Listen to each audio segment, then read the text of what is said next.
ഇന്ന് പരിശുദ്ധാത്മാവിൻ്റെ മറ്റൊരു സാദൃശ്യമായി ചിന്തിപ്പാൻ ആഗ്രഹിക്കുന്ന വിഷയം പുതുവീഞ്ഞു പോലെ എന്ന പദമാണ്. ഇയ്യോബിന്റെ പുസ്തകം 32 അധ്യായം 18ഉം 19ഉം. ഞാൻ മൊഴികൾ കൊണ്ട് തിങ്ങിയിരിക്കുന്നു, എന്റെ ഉള്ളിലെ ആത്മാവ് എന്നെ നിർബന്ധിക്കുന്നു. ഏലിഹു എന്ന മനുഷ്യൻ ഇയ്യോബിനോട് സംസാരിക്കുമ്പോൾ പറയുകയാണ്, എന്റെ ആത്മാവ് എന്നെ നിർബന്ധിക്കുന്നു. അടുത്ത വാക്യം, എന്റെ ഉള്ളം അടച്ചുവെച്ച വീഞ്ഞു പോലെ ഇരിക്കുന്നു. അടച്ചുവെച്ച വീഞ്ഞു പോലെ ഇരിക്കുന്നു, അത് പുതിയ തുരുത്തികൾ പോലെ പൊട്ടുമാറായിരിക്കുന്നു. അപ്പോൾ വീഞ്ഞിന്റെ ഒരനുഭവമാണ് നമുക്കവിടെ കാണുവാൻ കഴിയുന്നത്. പുതുവീഞ്ഞു പോലെ എന്ന് ഞാൻ പറഞ്ഞപ്പോൾ പുതിയ നിയമത്തിൽ നിന്ന് പ്രസക്തമായ 3 ചിന്തകൾ ഇന്ന് നമ്മൾ ചിന്തിപ്പാൻ ആഗ്രഹിക്കുന്നു.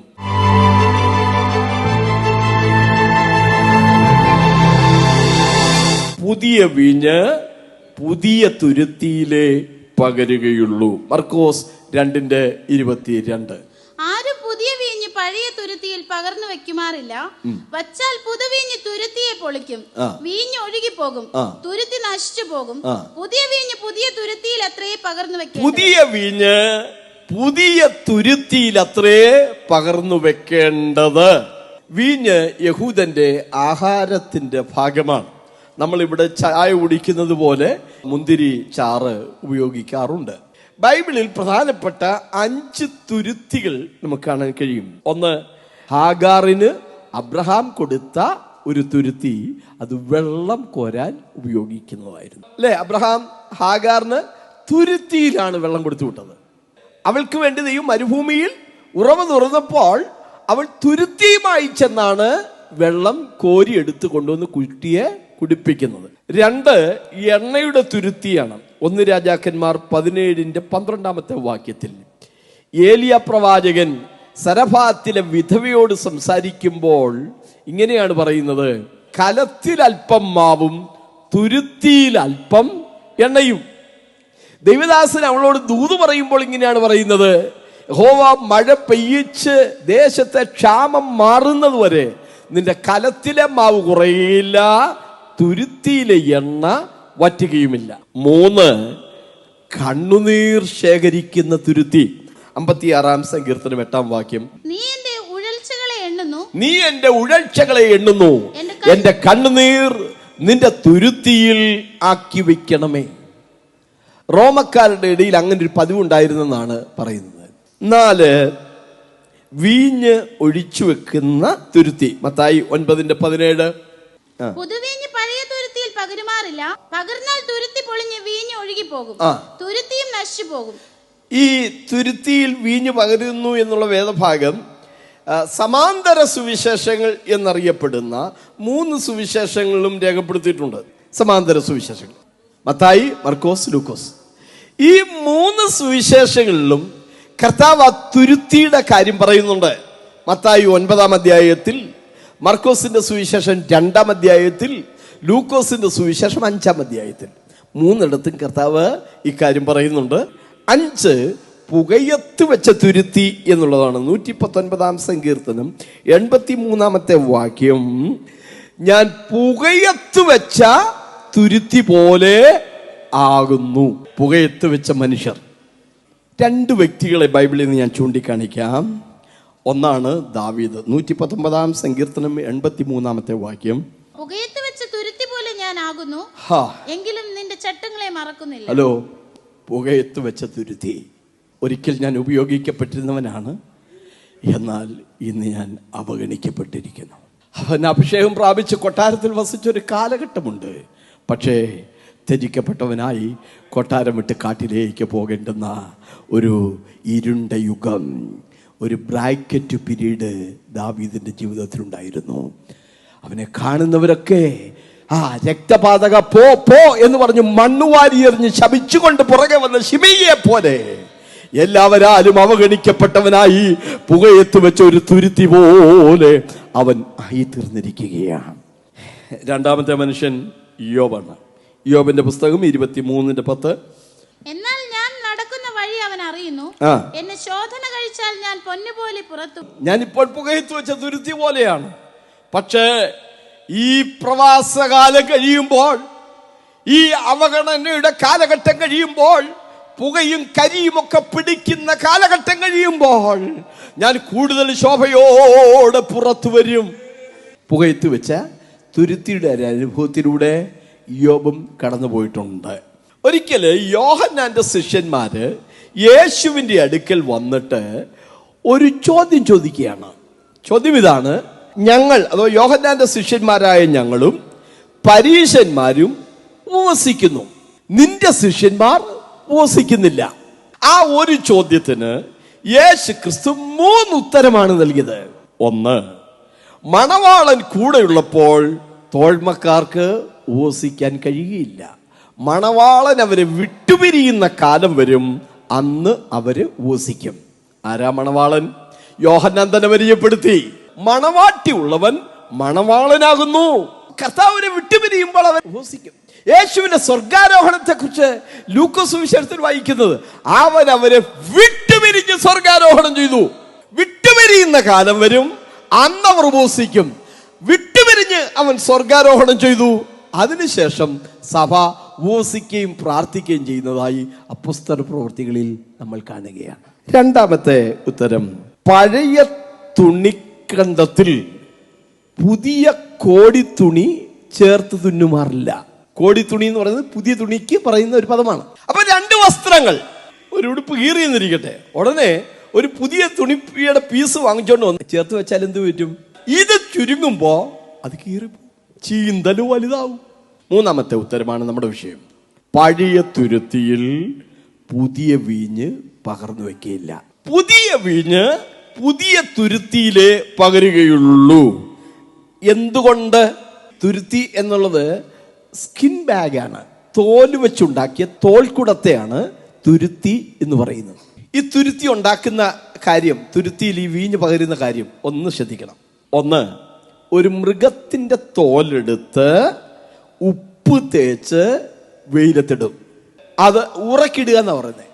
അങ്ങനെ ഊറക്കിട്ടതിന് ശേഷം അതിൻ്റെ അരികൊക്കെ മുറിച്ച് കളഞ്ഞ് വെടിപ്പാക്കി ചേർത്ത് തുന്നിക്കെട്ടി ഒരു നല്ല തുരുത്തി ഉണ്ടാക്കും. വൃത്തിയാക്കപ്പെട്ട ആ നല്ല തുരുത്തിയിൽ മാത്രമേ വീഞ്ഞ് പകർന്നു വെക്കുകയുള്ളൂ. ഈ പുതിയ തുരുത്തിയിലേക്ക് വീഞ്ഞ് ഒഴിക്കുമ്പോൾ വീഞ്ഞിന് ഒരു ഭയങ്കര രാസപ്രവർത്തനമുണ്ട്, കെമിക്കൽ ആക്ഷൻ. വീഞ്ഞ് നുരഞ്ഞു പൊന്തും. മനസ്സിലാകുന്ന ഒരു ഉദാഹരണം പറയാം. ഗർഭിണികളുടെ വയറ് വീർത്തു വരുന്നത് പോലെ ഈ തോല് വെച്ചുണ്ടാക്കിയ ഉണങ്ങിയ തുരുത്തിക്കകത്തേക്ക് വീഞ്ഞൊഴിക്കുമ്പോൾ അത് വികസിച്ച് വലുതാകും. പുതിയ തുരുത്തിക്ക് ഒരു പ്രത്യേകതയുണ്ട്, അത് ഫ്ലെക്സിബിൾ ആണ്, വഴക്കമുള്ളതാണ്. അതിനകത്ത് വീഞ്ഞൊഴിക്കുമ്പോൾ വികസിച്ച് വലുതാകും. അങ്ങനെ വലുതാക്കപ്പെട്ട ഒരു തുരുത്തി 3 വർഷം വരെ ഉപയോഗിക്കാം. പിന്നെയും അതിനകത്തേക്ക് വീഞ്ഞൊഴിച്ചാൽ ഒരു കാലഘട്ടം കഴിയുമ്പോൾ ഇത് പഴയതാകും. പഴയതാകുന്ന തുരുത്തിയിലേക്ക് വീഞ്ഞൊഴിച്ചാൽ വീഞ്ഞിന് എപ്പോഴും ഒരു പ്രവർത്തനം ഉണ്ട്. എന്താ? അതിങ്ങനെ നുരഞ്ഞു പൊതഞ്ഞ് പൊന്തി വരും. പക്ഷേ ഈ തുരുത്തിക്ക് ഇനി വികസിക്കാൻ പ്രാപ്തിയില്ല, വ്യാപ്തിയില്ല. അത് പരമാവധി വികസിച്ചു കഴിഞ്ഞു. അങ്ങനെ വരുമ്പോൾ 2 കാര്യം നടക്കും. ഒന്ന്, തുരുത്തി പൊളിഞ്ഞു പോകും. അങ്ങനെ തുരുത്തി പൊളിഞ്ഞാൽ 2, വീഞ്ഞ് ഒഴുകിപ്പോകും. അതാണ് കർത്താവ് പറഞ്ഞത്, പുതിയ വീഞ്ഞ് പുതിയ തുരുത്തിയിലേ പകരുകയുള്ളൂ. ഇനി ഈ പുതിയ തുരുത്തി കുറെ കാലം കഴിയുമ്പോൾ അതെന്താവും? പഴയതാകും. പഴയതായി കഴിഞ്ഞാൽ പിന്നെ അതിൽ വീഞ്ഞ് ഒഴിക്കാൻ പറ്റില്ല. എന്നാൽ ഒരു പരിഹാര മാർഗമുണ്ട്. ഈ പഴയ തുരുത്തിയെ വീണ്ടും ചേരിന് മുകളിലേക്ക് ഇടുകയാണ്. പുകയത്തു വെച്ച തുരുത്തി എന്ന പദം അവിടെയാണ്. പഴയ കാലത്തൊക്കെ വീടിന് മുകളിൽ ചേരുണ്ടായിരുന്നു. പുക കൊണ്ട് സാധനങ്ങൾ ഉണക്കിയെടുക്കുമായിരുന്നു, റബ്ബർ ഷീറ്റ് ഉണക്കിയെടുക്കുമായിരുന്നു. കാരണം അത് ഇങ്ങനെ പുക കൊണ്ട്, ചൂടുകൊണ്ട് അത് നശിക്കാതിരിക്കുമായിരുന്നു. നമ്മുടെ വിഷയം, പഴഞ്ചനായ തുരുത്തി പുതുക്കാൻ ഒറ്റ മാർഗമേ ഉള്ളൂ, അത് പുകയത്ത് വയ്ക്കുക. അടുപ്പിന് മുകളിലുള്ള ചേരിന് മുകളിലേക്ക് ഈ തുരുത്തി എടുത്തു വയ്ക്കുന്നു.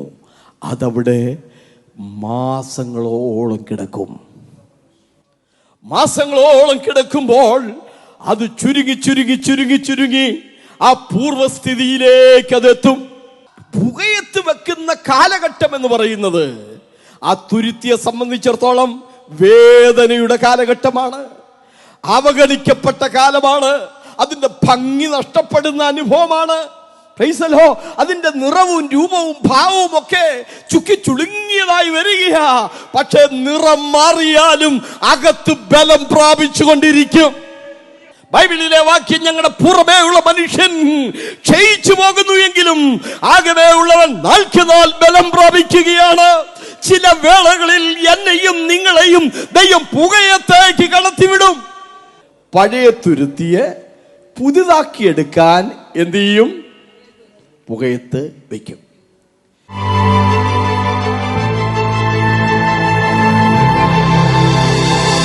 രണ്ട്, പുതുവീഞ്ഞ് കുടിച്ചതുപോലത്തെ ഒരു അനുഭവമാണ് പരിശുദ്ധാത്മ പകർച്ചയാൽ നമുക്കുണ്ടാകുന്നത്. അപ്പോസ്തല പ്രവൃത്തികളുടെ പുസ്തകം 2:13. ഇവർ പുതുവീഞ്ഞ് കുടിച്ചിരിക്കുന്നു എന്ന് മറ്റു ചിലർ പരിഹസിച്ചു പറഞ്ഞു. പെന്തക്കോസ്ത് നാളിൽ പരിശുദ്ധാത്മാവിന്റെ പകർച്ച ഉണ്ടായപ്പോൾ ഓടിക്കൂടിയ ജനം 2 അഭിപ്രായങ്ങൾ പ്രകടമാക്കി. ഒന്ന്, മനസ്സിലാകാത്തവര് പറഞ്ഞ അഭിപ്രായം എന്താ? ഇവർ പുതുവീഞ്ഞ് കുടിച്ചിരിക്കുകയാകുന്നു. 2, മനസ്സിലായവര് പറഞ്ഞ കാര്യം, അവർ ദൈവത്തിന്റെ വൻകാര്യങ്ങളെ പ്രസ്താവിക്കുന്നു. വാക്യം 2:11. ഈ നമ്മുടെ ഭാഷകളിൽ അവർ ദൈവത്തിന്റെ വൻകാര്യങ്ങളെ പ്രസ്താവിക്കുന്നു. ഈ പുതുവീഞ്ഞ് കുടിച്ചവരാണെന്ന് പരിഹസിച്ചവർക്ക് താന് ഒരു ഉദ്ധരണി ഉപയോഗിക്കുകയാണ്. ഇത് അതാകുന്നു. ഏത്?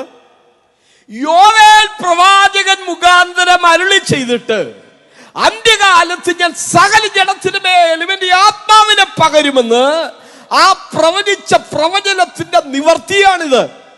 യോവേൽ 2:28-29 വാക്യം. അതിന്റെ ശേഷമോ ഞാൻ സകല ജഡത്തിന്മേലും എന്റെ ആത്മാവിനെ പകരും.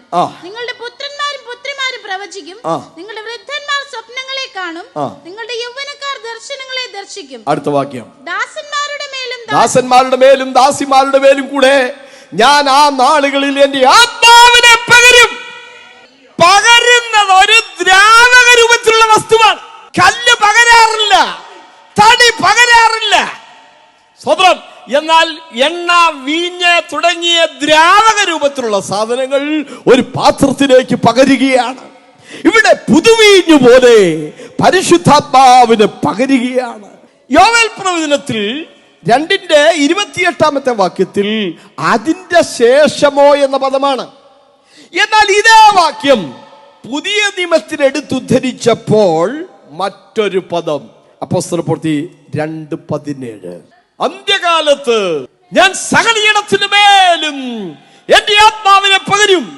യോവേൽ 2:28-29 വാക്യങ്ങളിൽ പെന്തക്കോസ്തിന്റെ പ്രവാചകൻ എന്നറിയപ്പെടുന്ന യോവേൽ പ്രവചിച്ച പ്രവചനം ഒരു ഉദ്ധരണി പോലെ ഇവിടെ പത്രോസ് എടുത്തുദ്ധരിക്കുന്നു. അപ്പോൾ തന്നെ യോവേൽ പ്രവചനത്തിന്റെ ഭാഗം ആരംഭിച്ചത് അന്ത്യകാലത്ത് ഞാൻ സകല ജഡത്തിനു മേലും എന്റെ ആത്മാവിനെ പകരും. ഇവിടെ പറയുന്ന അന്ത്യകാലം എന്ന പദം ന്യായപ്രമാണ യുഗത്തിന്റെ അന്ത്യത്തിൽ. ആരാ വന്ന് ചോദിച്ചത്? യോഹന്നാന്റെ ശിഷ്യന്മാരല്ലേ വന്ന് ചോദിച്ചത്. ഞങ്ങൾ ഉപവസിക്കുന്നു, നിന്റെ ശിഷ്യന്മാർ ഉപവസിക്കാത്ത എന്താണ്? ഇനി അതിന്റെ കണക്ഷൻ ഒന്ന് ഓർത്തു നോക്കിയേ. ഈ യോഹന്നാന്റെ ശിഷ്യന്മാരുടെ ചോദ്യവും ഈ പെന്തക്കോസ്തിലെ ആത്മപകർച്ചയും തമ്മിലുള്ള ബന്ധം ഒന്ന് ശ്രദ്ധിച്ചാട്ടെ. ലൂക്കോസ് 16:16. ന്യായപ്രമാണത്തിന്റെയും പ്രവാചകന്മാരുടെയും കാലം യോഹന്നാൻ വരെ ആയിരുന്നു. ഹലോ, അന്നൊരു ഫുൾ സ്റ്റോപ്പ് ആയിരുന്നു. ന്യായപ്രമാണത്തിന്റെയും പ്രവാചകന്മാരുടെയും കാലം യോഹന്നാൻ വരെ. അതിന്റെ ശേഷമോ ഞാൻ സകല ജഡത്തിനു മേലും എന്റെ ആത്മാവിനെ പകരും. അപ്പൊ ആ യോവേൽ പ്രവചനത്തിലെ വാക്യമാണ് ഇവിടെ എടുത്ത് ഉദ്ധരിച്ചത്. ഉദ്ധരിക്കാനുണ്ടായ സന്ദർഭം യോഹന്നാന്റെ ശിഷ്യന്മാർ ചോദിച്ച ചോദ്യവുമായി ബന്ധപ്പെട്ടിരിക്കുകയാണ്. ഇനി ഞാൻ വീഞ്ഞിനെ കുറിച്ച് ചില ചിന്തകൾ പറയാൻ പോവുകയാണ്. ഒന്ന്, വീഞ്ഞ് സന്തോഷവും അനുഗ്രഹവും തരുന്ന ഒരു കാര്യമാണ്. 104 സങ്കീർത്തനം 15 വാക്യം, അവൻ ഭൂമിയിൽ നിന്ന് ആഹാരവും മനുഷ്യന്റെ ഹൃദയത്തെ സന്തോഷിപ്പിക്കുന്ന വീഞ്ഞും. മനുഷ്യന്റെ ഹൃദയത്തെ സന്തോഷിപ്പിക്കുന്ന വീഞ്ഞ്, അത് പരിശുദ്ധാത്മാവിനെയാണ് സൂചിപ്പിക്കുന്നത്.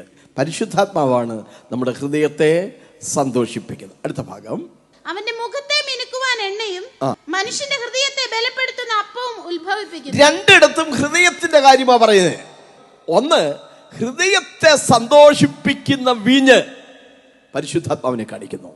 രണ്ട്, ഹൃദയത്തെ ബലപ്പെടുത്തുന്ന അപ്പം, അത് ദൈവത്തിന്റെ വചനത്തെ കാണിക്കുകയാണ്. ആത്മീക ജീവിതത്തിൽ നമുക്ക് അനുഗ്രഹമായി മാറേണ്ടുന്ന രണ്ട് കാര്യം, ഒന്ന് പരിശുദ്ധാത്മാവിന്റെ സന്തോഷം, മറ്റൊന്ന് ദൈവവചനത്താലുള്ള പുഷ്ടി പ്രാപിക്കൽ. സദൃശവാക്യം 3:10 നമ്മൾ വായിക്കുന്നു, നിന്റെ ചക്കുകളിൽ വീഞ്ഞ് കവിഞ്ഞ് ഒഴുകും. ഒരു അനുഗ്രഹമായിട്ടാണ് അത് പറയുന്നത്. ഈ വീഞ്ഞ് സന്തോഷം തരുന്ന ഒരു അനുഭവമാണ്. നമ്മുടെ ജീവിതത്തിലും നമുക്കൊരു സന്തോഷം തരുന്നത് പരിശുദ്ധാത്മാവാണ്. പരിശുദ്ധാത്മാവ് നമ്മെ സന്തോഷിപ്പിക്കുന്നു. യഹൂദനെ വീഞ്ഞ് സന്തോഷിപ്പിച്ചതുപോലെ നമ്മെ പരിശുദ്ധാത്മാവ് സന്തോഷിപ്പിക്കുന്നു. യോവേൽ 2:19, യഹോവ തന്റെ ജനത്തിന് ഉത്തരമരുളിയത്, ഞാൻ നിങ്ങൾക്ക് ധാന്യവും വീഞ്ഞും എണ്ണയും നൽകും, നിങ്ങൾ അതിനാൽ തൃപ്തി പ്രാപിക്കും. ഞാൻ നിങ്ങൾക്ക് ധാന്യവും വീഞ്ഞും നൽകും, അതിനാൽ നിങ്ങൾ തൃപ്തി പ്രാപിക്കും. യഹൂദന് തൃപ്തിയും സന്തോഷവും കിട്ടുന്നത് അവർക്ക് വീഞ്ഞു വർദ്ധിക്കുമ്പോഴാ. പക്ഷെ നമുക്ക് വേറൊരു സന്തോഷം. 4 സങ്കീർത്തനം 7 വാക്യം, ധാന്യവും വീഞ്ഞും വർദ്ധിച്ചപ്പോൾ അവർക്കുണ്ടായതിനും അധികം സന്തോഷം നീ എന്റെ ഹൃദയത്തിൽ നൽകിയിരിക്കും. സങ്കീർത്തനം 4:7 വായിച്ചത്. ധാന്യവും വീഞ്ഞും വർദ്ധിച്ചപ്പോൾ അവർക്കുണ്ടായതിലും അധികം സന്തോഷം നീ എന്റെ ഹൃദയത്തിൽ നൽകിയിരിക്കുന്നു. യേശു ക്രിസ്തു എന്ന രാജാവ് നമ്മുടെ ഹൃദയത്തിന്റെ രാജാവായി മാറുകയും ആ രാജ്യം അവൻ നമ്മൾ സ്ഥാപിക്കുകയും ചെയ്യും.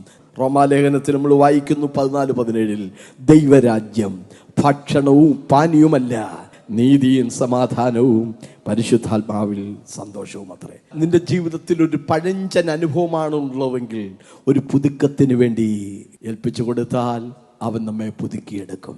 വീഞ്ഞും മദ്യവും രണ്ടും രണ്ടാണ്. യേശുക്രിസ്തുവിന്റെ പോലും ആദ്യത്തെ അത്ഭുതം വെള്ളത്തെ വീഞ്ഞാക്കിക്കൊണ്ടാണ്. വീഞ്ഞുമായി ബന്ധപ്പെട്ട 3 ചിന്തകൾ ഞാൻ പറയാൻ ആഗ്രഹിക്കുന്നു. ഒന്ന്, കൂടുതൽ ഗാഢതയുള്ള വീഞ്ഞ് മനുഷ്യരെ മത്തരാക്കും. അതുകൊണ്ടാണ് എഫേസ്യ ലേഖനത്തിൽ വായിക്കുന്നത്, വീഞ്ഞു കുടിച്ച് മത്തരാകരുത്, അതിനാൽ ദുർനടപ്പ് ഉണ്ടാകുമല്ലോ. വീഞ്ഞ് പരിഹാസിയാണെന്നാണ് വേദപുസ്തകത്തിൽ വായിക്കുന്നത്. സദൃശവാക്യം 20:1, വീഞ്ഞ് പരിഹാസിയും മദ്യം കലഹക്കാരനുമാകുന്നു, അതിനാൽ ചാഞ്ചാടി നടക്കുന്ന ആരും ജ്ഞാനിയാകയില്ല. സദൃശവാക്യം 23:31 മുതൽ 34 വരെയുള്ള വാക്യങ്ങളില് വീഞ്ഞിന്റെ അഥവാ മദ്യത്തിന്റെ ദോഷങ്ങൾ പറയുന്നുണ്ട്. വീഞ്ഞ് ചുവന്ന പാത്രത്തിൽ തിളങ്ങുന്നതും രസമായി ഇറക്കുന്നതും നീ നോക്കരുത്, ഒടുക്കം അത് സർപ്പം പോലെ കടിക്കും, അണലി പോലെ കൊത്തും. അടുത്തത്, നിന്റെ കണ്ണ് പരസ്ത്രീകളെ നോക്കും, നിന്റെ ഹൃദയം വക്രത പറയും. അടുത്തത്, നീ നടുക്കടലിൽ ശയിക്കുന്നവനെ പോലെയും പാമരത്തിന്റെ മുകളിൽ ഉറങ്ങുന്നവനെ പോലെയുമാകും. അടുത്തത്, അവർ എന്നെ അടിച്ചു, എനിക്ക് നൊന്തില്ല, അവർ എന്നെ തല്ലി, ഞാൻ അറിഞ്ഞതുമില്ല. മദ്യം കലഹക്കാരനാണ്, പരിഹാസിയാണ്. പുതിയ നിയമത്തിൽ 2 പറഞ്ഞിരിക്കുന്ന വാക്യം 1 കൊരിന്ത്യർ 6:10, മദ്യപന്മാർ ദൈവരാജ്യം അവകാശമാക്കിയില്ല. ഗലാത്യർ 5:21, ദോഷവും ഭിന്നതാസൂയ മദ്യപാനം ഈ വക പ്രവർത്തിക്കുന്നവർ ദൈവരാജ്യം അവകാശമാക്കിയില്ല. ഉണ്ടോ? പുതിയ നിയമത്തിൽ പറയുന്നു മദ്യപാനി ദൈവരാജ്യം അവകാശമാക്കിയില്ല. 2, പരിസരബോധം നഷ്ടപ്പെടും. മദ്യപാനിക്ക് എന്ത് സംഭവിക്കും പറഞ്ഞേ? പരിസരബോധം നഷ്ടപ്പെടും. അവൻ എന്താ പറയുന്നതെന്നോ എന്താ ചെയ്യുന്നതെന്ന് അവന് ബോധമില്ല. പരിശുദ്ധാത്മ പകർച്ച ഉണ്ടായപ്പോൾ ചിലരുടെ ജീവിതത്തിൽ പരിസരബോധമില്ലാതെ പ്രവർത്തിച്ചിട്ടുണ്ട്. യെശയ്യാവ് 5:11, ഹോശിയ 4:11, രണ്ടിടത്തും വീഞ്ഞു കുടിച്ച് മത്തരാകുന്നവരുടെ പരിസരബോധം പോലും നഷ്ടപ്പെടുമെന്ന് രേഖപ്പെടുത്തിയിട്ടുണ്ട്. 2 ഉദാഹരണങ്ങൾ പറയാം. ഒന്ന്, സംഖ്യാപുസ്തകം 11:25, 26, 29 വാക്യങ്ങളിൽ നമ്മൾ കാണുന്ന ഒരു കാര്യമാണ്. ഒരിക്കൽ മോശയ്ക്ക് സഹായികളായി 70 മൂപ്പന്മാരെ നൽകി. ഇത്ര കൂടെ പറഞ്ഞിട്ട് ചെയ്തൊരു കാര്യമാണ്. നിനക്ക് തന്നെ ഈ ജനത്തിന്റെ കാര്യം മൊത്തം നോക്കാൻ പറ്റത്തില്ല, അതുകൊണ്ട് വേറെ പ്രാപ്തിയുള്ള കുറച്ച് പേരെ തെരഞ്ഞെടുക്കണം. അങ്ങനെ 70 മൂപ്പന്മാരെ ഇസ്രായേലിൽ നിന്ന് മോശയുടെ ശുശ്രൂഷയ്ക്ക് സഹായികളായി തെരഞ്ഞെടുക്കുക. തെരഞ്ഞെടുത്തവരെ കുറിച്ച് ദൈവം ഒരു കാര്യം പറഞ്ഞു. എന്നാൽ യഹോവ മേഘത്തിൽ ഇറങ്ങി അവനോട് അരുളി ചെയ്തു, അവൻ മേലുള്ള ആത്മാവിൽ കുറെ എടുത്ത് മൂപ്പന്മാരായ ആ 70 പുരുഷന്മാർക്ക് കൊടുത്തു. ആത്മാവ് അവരുടെ മേൽ ആവസിച്ചപ്പോൾ അവർ പ്രവചിച്ചു. പിന്നെ അങ്ങനെ ചെയ്തില്ലാതാനും. 70 മൂപ്പന്മാരുടെ മേൽ ആത്മാവ് ആവസിച്ചപ്പോൾ അവർ പ്രവചിച്ചു. അടുത്ത വാക്യം, 26-ാമത്തെ വാക്യം. എന്നാൽ ആ പുരുഷന്മാരിൽ 2 പേർ പാളയത്തിൽ തന്നെ താമസിച്ചിരുന്നു. ഒരുത്തിന് എൽദാദ് എന്നും മറ്റവന് മേദാദ് എന്നും പേർ. ആത്മാവ് അവരുടെ മേലും ആവസിച്ചു. അവര് പേരെഴുതിയവരിൽ ഉള്ളവരായിരുന്നു. അടുത്ത ഭാഗം, എങ്കിലും അവർ കൂടാരത്തിലേക്ക് ചെന്നിരുന്നില്ല, അവർ പാളയത്തിൽ വെച്ച് പ്രവചിച്ചു. 70 പുരുഷന്മാരുടെ മേൽ ആത്മാവ് ആവസിച്ചു, അവർ പ്രവചിച്ചു. വൈകിട്ടായപ്പോ 68 പേരും വീട്ടിൽ തിരിച്ചുപോയി. 2 പേര്, എൽദാദും മേദാദും, വീട്ടിൽ പോലും പോയില്ല. സമയം പോയൊന്നും അവരറിഞ്ഞില്ല. രാത്രി ആയത് അവര് അറിഞ്ഞില്ല. അവര് ആ മുറ്റത്ത് കിടന്ന് ഇങ്ങനെ തുള്ളിച്ചാടി ആത്മാവിൽ ദൂത് പറയുന്നു, പ്രവചിക്കുന്നു. കൂടാരം വിട്ടുപിരിയാതെ മോശയോട് കൂടെ പറ്റിച്ചേർന്ന് ഒരുവനുണ്ട്, യോശുവ. യോശുവ ഇത് കണ്ടിട്ട് മോശയുടെ അടുക്കൽ ചെന്ന് പരാതി പറഞ്ഞു. മോശ പറഞ്ഞ മറുപടി ശ്രദ്ധിച്ചാട്ടെ. വാക്യം 29, മോശയുടെ മറുപടി. മോശ അവനോട്, നീ എന്നെ വിചാരിച്ച് അസൂയപ്പെടുന്നുവോ? യഹോവയുടെ ജനമൊക്കെയും പ്രവാചകന്മാരാകുകയും യഹോവ തന്റെ ആത്മാവിനെ അവരുടെ മേൽ പകരുകയും ചെയ്തെങ്കിൽ കൊള്ളായിരുന്നു. മോശയുടെ ഹൃദയത്തിലെ ആഗ്രഹം, യഹോവയുടെ ജനമൊക്കെയും പ്രവാചകന്മാരായി മാറട്ടെ, അവരൊക്കെ ആത്മാവിൽ ദൂത് പറയുന്നവരായി മാറട്ടെ, ജനമൊക്കെയും ആത്മാവിനാൽ പകരപ്പെടുന്നവരായി ആത്മാവ് അവരുടെ മേലൊക്കെയും പകർന്നുവെങ്കിൽ കൊള്ളാമായിരുന്നു. മോശയുടെ ആഗ്രഹത്തിന്റെ മറുപടിയാ പെന്തക്കോസ്തിന്റെ പ്രവാചകനായ യോവേൽ പറഞ്ഞത്. ഈ ന്യായപ്രമാണ യുഗത്തിന്റെ അന്ത്യകാലത്ത് സകല ജഡത്തിന്റെ മേലും ഞാൻ എൻ്റെ ആത്മാവിനെ പകരും. നിങ്ങളുടെ പുത്രന്മാരും പുത്രിമാരും പ്രവചിക്കും. നിങ്ങളുടെ ദാസന്മാരുടെ മേലും ദാസിമാരുടെ മേലും കൂടെ ഞാൻ എൻ്റെ ആത്മാവിനെ പകരും. ആ ആത്മപകർച്ച എന്റെ മേലുണ്ടാകട്ടെ, ആ ആത്മപകർച്ച എന്റെ മേലുണ്ടാകട്ടെ. ഞങ്ങളുടെ പുത്രന്മാര് പ്രവചിക്കട്ടെ, ഞങ്ങളുടെ പുത്രിമാര് പ്രവചിക്കട്ടെ. ദാസനെന്നോ സ്വതന്ത്രനെന്നോ പ്രഭുവെന്നോ അടിമയെന്നോ ചേരുതിരിവില്ലാതെ സകല ജഡത്തിനു മേലും അവൻ തന്റെ ആത്മാവിനെ പകരും. 3-ാമത്തെ കാര്യം, ധൈര്യം നൽകുന്നുള്ള. ചിലർക്ക് ഒരു ധൈര്യം കിട്ടാൻ മദ്യപിക്കണം. പരിശുദ്ധാത്മ പകർച്ചയിൽ ആളുകൾക്ക് ധൈര്യമുണ്ടായി. മദ്യപിക്കുന്ന ചിലർക്ക് ധൈര്യം കിട്ടാറുണ്ട്. ഇവിടെ പരിശുദ്ധാത്മ പകർച്ചയിൽ ശിഷ്യന്മാർ ധൈര്യശാലികളായി മാറുന്നു.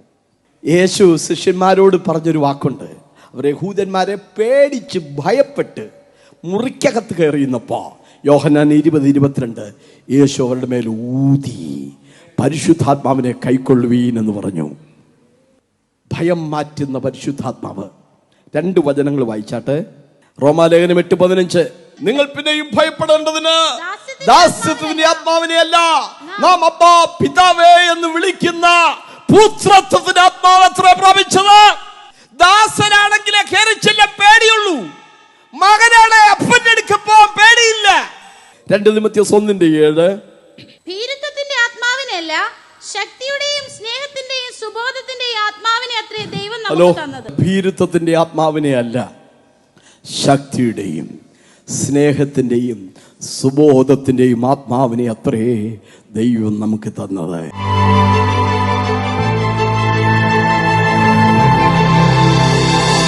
പുതിയ നിയമത്തിലെ 3-ാമത്തെ ചിന്ത, ആത്മാവ് നിറഞ്ഞവരായി പാടുവീൻ. എഫേസ്യർ 5:18, വീഞ്ഞു കുടിച്ച് മത്തരാകരുത്, അതിനാൽ ദുർനടപ്പുണ്ടാകുമല്ലോ. ആത്മാവ് നിറഞ്ഞവരായി സങ്കീർത്തനങ്ങളാലും സ്തുതികളാലും ആത്മീയഗീതങ്ങളാലും തമ്മിൽ സംസാരിച്ചും നിങ്ങളുടെ ഹൃദയത്തിൽ കർത്താവിന് പാടിയും കീർത്തനം ചെയ്തും കൊണ്ടിരിപ്പീൻ. വീഞ്ഞു കുടിച്ച് മത്തരാകരുത്, കാരണം അതിനാൽ ദുർനടപ്പുണ്ടാകരുത്. വീഞ്ഞ് ആളുകളെ ലഹരി പിടിപ്പിക്കുകയാണ്. തലയ്ക്ക് പിടിക്കുന്ന വേറൊരു ലഹരി. അതാണ് ഇവിടെ പൗലോസ് പറയുന്നത്. എന്ത് ചെയ്യരുത്? മത്തരാകരുത്. ഇനി എന്ത് ചെയ്യണം? വേറൊരു ലഹരി, ആത്മാവ് നിറഞ്ഞവരായി. ഗലാത്യ ലേഖനത്തിൽ നമ്മൾ വായിക്കുന്നു, ദൈവത്തിന്റെ ആത്മാവ് നടത്തുന്നവരേവരും ദൈവത്തിന്റെ മക്കളാകുന്നു. ആത്മാവിനാൽ നിറയപ്പെട്ട 6 വ്യക്തികൾ. ഒന്ന് യോഹന്നാൻ സ്നാപകനാണ്. ലൂക്കോസ് 1:15-41. അമ്മയുടെ ഗർഭത്തിൽ വെച്ച് തന്നെ അവൻ പരിശുദ്ധാത്മാവ് കൊണ്ട് നിറയും. അങ്ങനെ തന്നെ സംഭവിച്ചില്ലേ? മറിയ എലിശബത്തിനെ വന്ദനം ചെയ്തപ്പോൾ പിള്ള അവളുടെ ഉള്ളിൽ തുള്ളി. അമ്മയുടെ ഉദരത്തിൽ വെച്ച് തന്നെ അവൻ ആത്മാവ് കൊണ്ട് നിറഞ്ഞു. 2 യേശു ക്രിസ്തുവാണ്. ലൂക്കോസ് 4:1. യേശു പരിശുദ്ധാത്മാവ് നിറഞ്ഞവനായി യോർദാൻ വിട്ടു മടങ്ങി. 3 പത്രോസാണ്. അപ്പോസ്തലപ്രവൃത്തി 4:8. പത്രോസ് പരിശുദ്ധാത്മാവ് നിറഞ്ഞവനായി അവരോട് പ്രസ്താവിച്ചു. 4 സ്തെഫാനോസാണ്. അപ്പോസ്തലപ്രവൃത്തി 6:5. വിശ്വാസവും പരിശുദ്ധാത്മാവും നിറഞ്ഞ പുരുഷനായ സ്തെഫാനോസ്, പരിശുദ്ധാത്മ നിറവുള്ള സ്തെഫാനോസ്. 5 ബർന്നബാസാണ്. അപ്പോസ്തലപ്രവൃത്തി 11:24. അവൻ നല്ല മനുഷ്യനും പരിശുദ്ധാത്മാവിനാലും വിശ്വാസത്താലും നിറഞ്ഞവനുമായിരുന്നു. അടുത്തത് പൗലോസാണ്. അപ്പോസ്തലപ്രവൃത്തി 13:9. അപ്പോൾ പൗലോസ് എന്നു പേരുള്ള ശൗൽ പരിശുദ്ധാത്മ പൂർണ്ണനായി അവനെ ഉറ്റുനോക്കി. ഇവരെ കുറിച്ചൊക്കെ നമ്മൾ വായിച്ച വാക്യം, അവരെന്ത് ചെയ്തു പറഞ്ഞേ? ആത്മാവ് നിറഞ്ഞവരായി മാറി. പരിശുദ്ധാത്മാവിന്റെ പകർച്ച നമ്മെ ഒരു നിറവിലേക്ക് നയിക്കണം. ബൈബിളിലെ പുതിയ നിയമത്തിലെ എല്ലാ ലേഖനങ്ങളും അവസാനിക്കുമ്പോൾ ഒരു ആശീർവാദ വചനമുണ്ട്. റോമാലേഖനം മുതൽ ഈവൻ വെളിപ്പാട് പുസ്തകം വരെ എല്ലാം അവസാനിക്കുമ്പോൾ ഒരു ആശീർവാദം നമുക്ക് കാണാൻ കഴിയും. എന്നാൽ ആശീർവാദമില്ലാത്ത ഒറ്റ പുസ്തകം പുതിയ നിയമത്തിലുണ്ട്, അപ്പോസ്തല പ്രവൃത്തികളാണ്. കാരണം അതിൻ്റെ പേര് അപ്പോസ്തലന്മാരുടെ പേരെന്നാണ് കൊടുത്തിട്ടുള്ളതെങ്കിലും ശരിയായ പേര് പരിശുദ്ധാത്മാവിൻ്റെ പ്രവൃത്തികളാണ്. പരിശുദ്ധാത്മാവിൻ്റെ പ്രവൃത്തികൾ. ആക്ട്സ് ഓഫ് ദ അപ്പോസ്റ്റൽസ് അല്ല, acts of the holy spirit. It is not yet finished. അത് ഇതുവരെയും തീർന്നിട്ടില്ല. ആശീർവാദം പറഞ്ഞിട്ടില്ല. അപ്പോസ്തലപ്രവൃത്തി 16:25-26 വാക്യം. അർദ്ധരാത്രിക്ക് പൗലോസും ശീലാസും പ്രാർത്ഥിച്ച് ദൈവത്തെ പാടി സ്തുതിച്ചു. അവിടെ വായിക്കുന്നത് അവരെ അടിച്ചു, ചന്തസ്ഥലത്തൂടെ വലിച്ചിഴച്ചു, അവരുടെ വസ്ത്രം വലിച്ചു കീറി, പുറമൊക്കെ അടിച്ചു കീറി. എല്ലാം നിന്ദയും പ്രതികൂലവും പരിഹാസവും മാത്രം. പക്ഷേ അർദ്ധരാത്രിയിൽ അവർ പാടി സ്തുതിച്ചു. നിന്റെ നീതിയുള്ള വിധികൾ നിമിത്തം നിനക്ക് സ്തോത്രം ചെയ്യുവാൻ അർദ്ധരാത്രിയിൽ ഞാൻ എഴുന്നേൽക്കും. യെശയ്യാപ്രവചനം 25-4-6 വാക്യങ്ങൾ. ഭയങ്കരന്മാരുടെ ചീറ്റൽ മതിലിന് നേരെ കൊടുങ്കാറ്റ് പോലെ അടിക്കുമ്പോൾ നീ എളിയവനൊരു ദുർഗവും ദരിദ്രൻ അവന്റെ കഷ്ടത്തിൽ ഒരു കോട്ടയും കൊടുങ്കാറ്റിൽ ശരണവും ഉഷ്ണത്തിൽ തണലും. 6 വാക്യം കൂടി.